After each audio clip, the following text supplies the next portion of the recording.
Isang mapagpalang araw po sa ating lahat mga ka-business. At kumusta na po kayo? Sana nasa mabuti po kayong kalagayan mga ka-business. Dito po tayo ngayon sa sa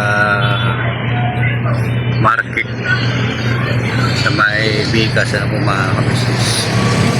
Nagantay tayo ng pasahero. Kumuha po siya ng bigas. Dito po sa market na ito tayo na ito po mga ka-business. So yun nga po santayan na lang po natin. Saglit lang po mga ka-business. Wag po kayong babalikan po kayo. Kaya po na mga ka-business natin na po natin. Kaya po yung bigas nila. Yan. Check na po mga kapabi, mga business. Balik na ako doon sa pilahan pipila na po ako ulit. Samahan niyo po ako mga ka-business. At siyempre po, dito kami sa aming mga ka-business.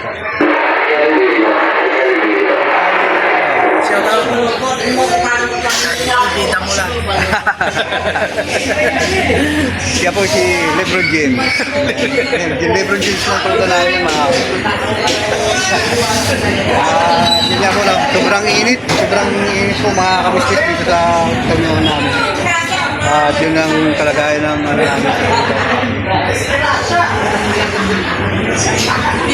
Sobrang hina, mas lamang yung pahinga kaysa sa kita po mga ka-business. Hello, Don. Hina ng biyahe. Hina ng biyahe, Don. Shout out, Don. Shout out sa channel mo, Don. Ayaw ako naman. At huwag po kayong umalis. Sandali lang po mga ka-business. Balikan ko po kayo. Ayaw ako ng mga ka-business. Dito si brother. Malawagan ka uli sa mga ka-business natin. Baka may makakapansin ulit. Dahil yung dati kasi natin hindi natuloy. Kaya Yung po kasi meron pong pinapatukan ng anak ko malulos Bulacan daw yung trabaho yung anak ko. Kung sino man ang pansin o nakakakita ang kinaroroonan ng anak ko, po, paki-alin nyo lang din sa Barangay 171. Barangay 171, po mga turn over nyo lang din sa may Barangay 171. 171. Bagumbong Caloocan po mga ka-business. Tagal ko na akong hinahanap pa siyang bata na yan. Pagmula pa yan ng Mga ilang taon na ba? ngayon mag-15 sa July. Ayun nga po Mula pa nung tumigil siya ng pagpasok niya sa eskwela. December, wala na, hindi ko na nakita yung bata na yan. Ayun. Kaya kung sino man na nakakakita o nakakaalam nung kinaroroonan nung anak ko na si Cassandra, sana paki-turn over nyo lang sa 171 papuntong Caloocan. Maraming salamat po. Ayun, yun nga po mga kapabi, mga business. Yun, tatay ng pangalan ng anak ko. Cassandra po. Alias Cathy. Yun, ito yung kanyang papa. Yung hinahanap ko. Matagal na po na panahon mga ka-business. Kaya mga nakakilala po. 25 pa yun. Yung buhay sa akin. Ayan. Hanggang ngayon, hindi na pinili. Papakita, tapos na lang. Kaya po ng mga ka-business, mga kapabi, yung mga ulit wala din po kasi talagang nag-comment doon sa mga vlog natin na kung sino ang tapos hindi din ako nakapita ko tapos kaya ko yan ka-business ni tatay ko pagpapalo sa hospital. Ako, na-hospital ako ng March 1. At yun nga po at baka sakali na mayroong mag-visit, pupuntahan kita doon. Ayun po, thank you very much po sa inyo mga ka-business. Huwag po kayong umalis at babalikan ko po kayo mga ka-business.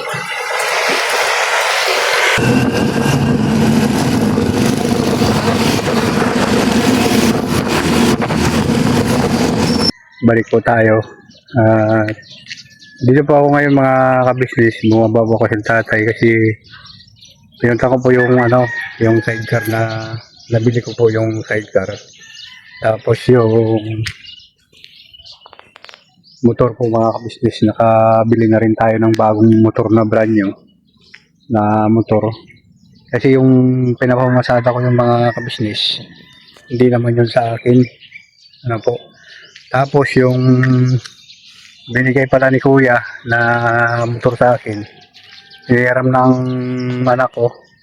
Hindi na sa Bulacan. Wala tayong magawa mga kabisnes eh. Naglalambing yung bata na pahiram mo na lang daw muna sa kanya. Kasi lumipas yung mga ilang taon hanggang sa lumaki siya. Nung birthday niya, wala na akong regalo sa kanya mga kabisnes. Kaya pasensyahin na lang po niyo ako mga kabisnes na nandun sa kanya yung motor. At ingatan niya naman po yun mga kabisnes. Sabi ko nga sa kanya, ingatan niya. At mayroon naman akong naipon. Kaya nakabili tayo ng ano. Hindi naman gaano ka-branded yung motor ano po mga kabisnes.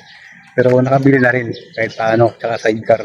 Doon po ako galing, hindi ko na po yung pinicturan kasi surprise lang po yun mga kabisnes. Pag binabiyahe ko na, saka ko na po yung ipapakita po sa inyo mga kabisnes. Yung tricycle natin na bago. Ayun nga po no, mga kabisnes, pupunta ko muna dito sa tatay. At titingnan ko kung anong kanyang lagay dito kasi kagabi hinatiran ko naman siya ng pagkain. Tapos ngayong umaga, tapos ngayon babalikan ko po kung nakakain pa siya uli o hindi pa rin. Kaya dala natin siya ng pagkain ano po. So ayan, so nakita niyo po yung yung una nating vlog mga kabisnes, sobrang tumal ng biyahe. Marami yung pahinga kaysa kumita. Ayun.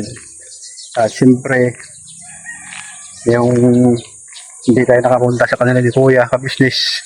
Kasi tingnan nyo po mga kabisnes, magmasdan nyo po na mabuti yung mukha ko. Ayan. Sobrang parang namamaga siya. Tapos talagang siya, halos nahihilo ako madalas.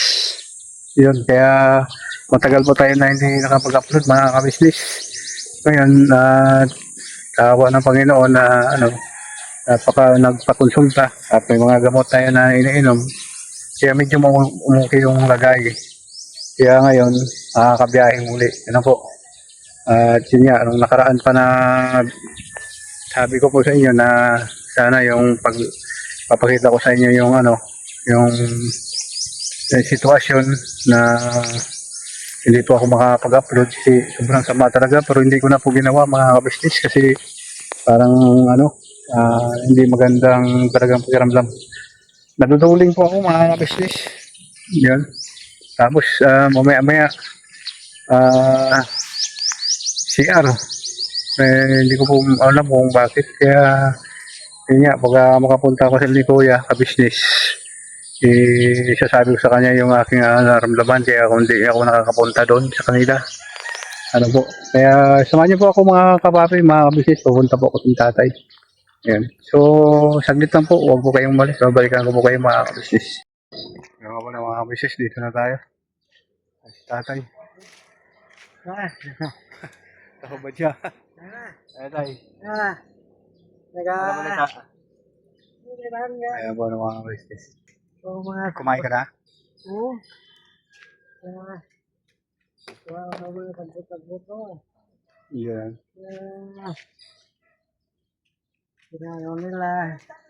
Kinawalit. Ay, nakuha ko. Yan. Ay.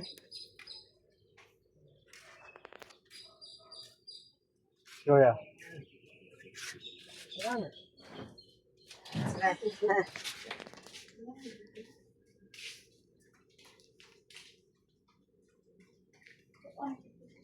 Dito na nga tayo. Kumain ka na? Ano kinain mo tayo? Ha? Ano kinain mo? Yung kanan ng dulo nila. Hindi nakakarinig na kanin. Natirang ako kita dito ito. Kanan. Kasi sabi ko sa kanya, datiran mo rin si tatay kasi hindi lang hindi lang puro ako po. Sa sobrang kaya lang din ako yun tayo kasi sobrang dinami mukha ko. Buti lang pa na. Ayun po ng mga business. Huwag po kayo, saglit lang po mga business. Huwag po kayo. Salamat sa inyo mga business.